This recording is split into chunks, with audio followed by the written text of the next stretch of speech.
Sir, 5 Congress ಅಭ್ಯರ್ಥಿಗಳು ಗೆಲ್ಲುವುದರ ಜೊತೆಗೆ ಬೇರೆ ಪಕ್ಷದ ಅಭ್ಯರ್ಥಿಗಳು ನೋಡಿ, ಬಹಳ ಸ್ಪಷ್ಟವಾಗಿ ಎದ್ ಕಾಣೋದು ಏನಪ್ಪಾ ಅಂದ್ರೆ ಬಿಜೆಪಿ ಮತ್ತೆ ಜೆಡಿಎಸ್ ಅಲ್ಲಿ ನಾಯಕತ್ವದ ಕೊರತೆ ಇದೆ. ಬಿಜೆಪಿ ಅವರಿಗೆ ಮತ್ತೆ ಜೆಡಿಎಸ್ ಅವರಿಗೆ ಅವರ ನಾಯಕತ್ವದಲ್ಲಿ ನಂಬಿಕೆ ಇಲ್ಲ. ಇವತ್ತು ನಮ್ಮ ಜನಪರ ಯೋಜನೆಗಳನ್ನ ನೋಡಿ, ಗ್ಯಾರಂಟಿ ಯೋಜನೆಗಳನ್ನ ನೋಡಿ, ಯಾವ ರೀತಿ ಒಂದು ಕುಟುಂಬಕ್ಕೆ ಒಂದು ಆರ್ಥಿಕ ಸ್ಥಿರತೆ ಮತ್ತು ಒಂದು ಸ್ವಾಭಿಮಾನದ ಬದುಕನ್ನ ಕೊಡ್ತಾ ಇರೋದನ್ನ ನೋಡಿ ಇವತ್ತು ಕೆಲವು ಶಾಸಕರು ಆತ್ಮಸಾಕ್ಷಿಯ ಮತಗಳನ್ನ ನೀಡಿದ್ದಾರೆ. ಇದು ನಮ್ಗೆ ಕೇಳೋದಕ್ಕಿಂತ ಹೆಚ್ಚಾಗಿ ಬಿಜೆಪಿ ಮತ್ತೆ ಜೆಡಿಎಸ್ ಅವರಿಗೆ ಕೇಳಬೇಕು. ಯಾವ ಪಕ್ಷಗಳು ನಮ್ಮ ಬಗ್ಗೆ ದಿನ ಟೀಕೆ ಮಾಡ್ತಾ ಇದ್ರು, ಇವತ್ತು 11 ಮತಗಳು ನಮಗ್ ಬಿದ್ದಿದೆ ಅಂದ್ರೆ ಇದಕ್ಕೆ ಉತ್ತರ ನಾವು ಕೊಡ್ಬೇಕಾ, ಅವ್ರು ಕೊಡ್ಬೇಕಾ? ಬಹಳ ಸ್ಪಷ್ಟವಾಗಿ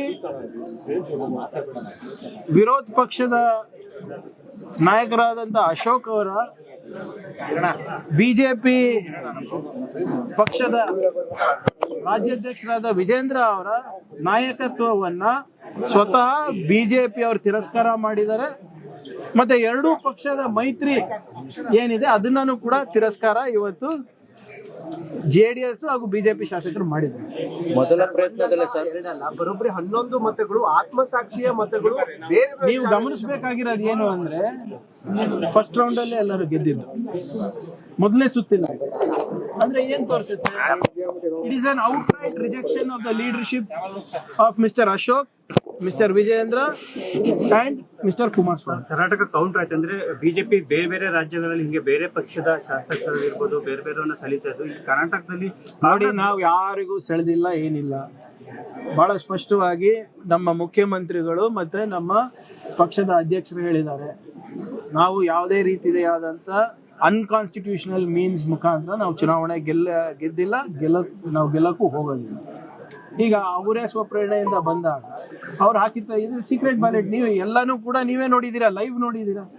ಯಾರಾದ್ರೂ ನಾವು ಏನಾದ್ರೂ ಹೋಗಿ ಇಲ್ಲಿ ಕೈಕಾಲು ಬಿದ್ವಾ, ಏನಾದ್ರೂ ನಾವು ಅವರಿಗೆ ಮನವಿ ಮಾಡ್ಕೊಂಡ್ರ? ಇಲ್ಲ. ಧ್ವನಿ ಎತ್ತಬೇಕಲ್ಲ ಸರ್ ದೆಹಲಿಯಲ್ಲಿ. ನಿಮ್ದು ಎಕ್ಸ್ಪೆಕ್ಟೇಷನ್ ಜಾಸ್ತಿ ಇದೆ ಬಿಜೆಪಿ ಅವ್ರ. 12 ವರ್ಷ ಆಯ್ತು ಸ್ವಾಮಿ, ಒಂದ್ಸರಿಯಾನ ಯಾವ್ದಾದ್ರು ಕರ್ನಾಟಕದ ಬಗ್ಗೆ, ಕನ್ನಡಿಗರ ಬಗ್ಗೆ ಧ್ವನಿ ಎತ್ತಿದಾರ? ನನಗಂತೂ ಯಾವುದೇ ಎಕ್ಸ್ಪೆಕ್ಟೇಷನ್ ಇಲ್ಲ. ನೀವ್ ಯಾಕೆ ಇನ್ನ ಇಟ್ಕೊಂಡಿದ್ದೀರಾ ನನ್ಗೆ ಗೊತ್ತಿಲ್ಲ. ಅವರಷ್ಟು ಅಸಮರ್ಥ ನಾಯಕತ್ವ ಇಡೀ ದೇಶದಲ್ಲೇ ನಾನು ನೋಡಿಲ್ಲ. ನಮ್ಮ ರಾಜ್ಯ ಬಿಜೆಪಿ ಎಂಪಿಗಳು ಏನ್ ಮಾಡ್ತಾರೆ, ಈಗ ನಿಮ್ಮ BMRC ಅಲ್ದು ದರ ಏರಿಕೆ ಆದಾಗ ಯಾವ ರೀತಿ ಬಂದು ಪ್ರತಿಭಟನೆ ಮಾಡ್ತಾರೆ, ಬಾಲೇಶ ತರ ಹೇಳಿಕೆ ಕೊಡ್ತಾರೆ. ಏನ್ ಬರೇ ನಮ್ದು ಒಂದೇ ಜವಾಬ್ದಾರಿನಾ? ಸೊ ಇವೆಲ್ಲ I have no hopes and zero expectations from the members of parliament of BJP. ನಮ್ಮ ಮೀಡಿಯಾ ಫ್ರೆಂಡ್ಸಿಗೆ ಇನ್ನ ಯಾಕಿದೆ ಅಂತ ನನ್ಗೆ ಗೊತ್ತಿತ್ತು. ಸರ್, ಕಲಬುರಗಿಲಿ ಕಾನ್ಸ್ಟೇಬಲ್ ಮತ್ತೆ PSI ಅಕ್ಕಿ ವಿಚಾರದಲ್ಲಿ ಲಂಚ ತಗೊಳ್ಬೇಕಾದ್ರೆ ಲೋಕಾಯುಕ್ತಕ್ಕೆ ನೋಡಿ, ಇವ್ರೆ ಎಲ್ಲಾ ಇಲಾಖೆನಲ್ಲಿ ಹಲವಾರು ವ್ಯವಸ್ಥೆಗಳಲ್ಲಿ ಇಂಥವು ಇದ್ದೇ ಇರ್ತಾರೆ ಒಂದೆರಡು. ಈಗ ಅವರು ರೆಡ್ ಹ್ಯಾಂಡ್ ಆಗಿ ಸಿಕ್ಕಾಕೊಂಡಿದ್ದಾರೆ ಅಂದ್ರೆ ವಿಲ್ ಟೇಕ್ ಆಕ್ಷನ್. ಇಂಥವ್ರೆಲ್ಲ ರೆಕಮೆಂಡೇಶನ್ ಯಾರು ಮಾಡೋದು? ನಮ್ಮ MLAಗಳೇ ಮಾಡಿರ್ತಾರೆ, ನಾವೇ ಕಳಿಸಿರ್ತೀವಿ. ಏನು ನಮ್ಮ ಕಡೆ ಆಗಿರುವಂಥ ಲೋಪಗಳನ್ನು ನಾವು ತಿದ್ಕೋಬೇಕಾಗ್ತದೆ. ನಾವೇನು ನಮ್ದು ನಿರೀಕ್ಷೆ ಏನಿರ್ತದೆ, ನಾವು ಒಬ್ರು ಯಾರಿಗೋ ಅಲ್ಲಿ ಹಾಕಿದ್ರೆ ನಮ್ಮ ಜಿಲ್ಲೆಗಳಿಗೆ, ನಮ್ಮ ತಾಲೂಕಿಗೆ ಪ್ರಾಮಾಣಿಕವಾಗಿ ಕೆಲಸ ಮಾಡ್ತಾರ ಅಂತ. ಈಗ ಯಾರ್ಯಾರ ಗುಣ ಹೆಂಗಿರುತ್ತೆ ಅಂತ ಹೆಂಗ್ ಗೊತ್ತಾಗ್ತದೆ ನಮ್ಗೆ? ಇಂಥ ಪ್ರಕರಣ ಬಂದಾಗೆ ಗೊತ್ತಾಗ್ತದೆ. Will deal with it very strictly. KPCC ಅಧ್ಯಕ್ಷರು ಮತ್ತು CM DK ಶಿವಕುಮಾರ್ ಅವರಿಗೆ ಮೊದಲ ಪ್ರಯತ್ನದ ಚುನಾವಣೆಯಲ್ಲಿ ಗೆದ್ದಿದ್ದಾರೆ. ನೆಕ್ಸ್ಟ್ ಈ GBA ಎಲೆಕ್ಷನ್ ಸರ್. GBA ಜಿಲ್ಲಾ ಪಂಚಾಯತ್, ತಾಲೂಕ್ ಪಂಚಾಯತ್, ಗ್ರಾಮ panchayat, urban local body and 2029 and 28 state election, 29 Lok Sabha election ಎಲ್ಲಾನು ಕೂಡ ಕಾಂಗ್ರೆಸ್ ಗೆಲ್ಲುತ್ತೆ. ಕರ್ನಾಟಕ ದೇಶದಲ್ಲೂ ಕೂಡ ನಾವೇ ಬರ್ತೀವಿ. ಸರ್, ಇವತ್ತು ಗ್ಯಾರಂಟಿ ಪರಿಶೀಲನಾ ಸಭೆ ಇದೆ, ಏನಾದ್ರು ರೂಪುರೇಷೆ ಕೊಡ್ತಾರಾ ಸರ್?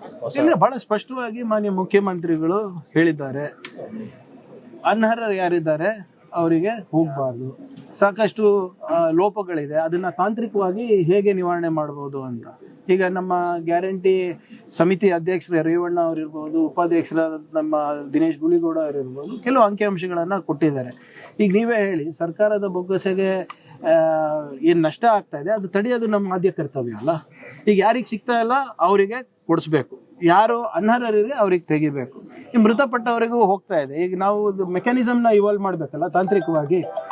2 ತಿಂಗಳಿಗೋ 3 ತಿಂಗಳಿಗೋ ನಾವು ಅಲ್ಲಿ PDO ಮುಖಾಂತರ, ವಿಲೇಜ್ ಅಕೌಂಟೆಂಟ್ ಮುಖಾಂತರ ಅಥವಾ ತಹಸೀಲ್ದಾರ್ ಮುಖಾಂತರ ಇಷ್ಟು ಜನ ತೀರೋಗಿದ್ದಾರೆ, ಇವರ ಆದರೂ ಕೂಡ ಇವ್ರ ಬ್ಯಾಂಕ್ ಅಕೌಂಟಿಗೆ ಜಮೆ ಆಗ್ತಾ ಇದೆ ಅಂತ ನಾವು ಒಂದು ಮೆಕ್ಯಾನಿಸಮ್ ಡೆವಲಪ್ ಮಾಡಬೇಕಲ್ಲ. ಸೊ ಅದ್ರ ಬಗ್ಗೆ ಚರ್ಚೆ ನಡೀತಾ ಇದೆ. ಮತ್ತು ಇನ್ನೂ ಹೆಚ್ಚು ರೀತಿಯಿಂದ ಹೇಗೆ ನಾವು ನಮ್ಮ ಸರ್ಕಾರದ ಏನು ಸಿಟಿಸನ್ ಸರ್ವಿಸಸ್ ಡೆಲಿವರಿ ಸಿಸ್ಟಮ್ ಇದೆ ಅದನ್ನು ಚುರುಕುಗೊಳಿಸಬೇಕು ಅಂತ ಮುಖ್ಯಮಂತ್ರಿಗಳು ಎಲ್ಲರಿಗೂ ಕರೆದಿದ್ದಾರೆ, ಈ ಗವರ್ನೆನ್ಸ್ಗೂ ಕರೆದಿದ್ದಾರೆ ಅದಕ್ಕೆ. So we will evolve a mechanism in the next 1 or 2 months.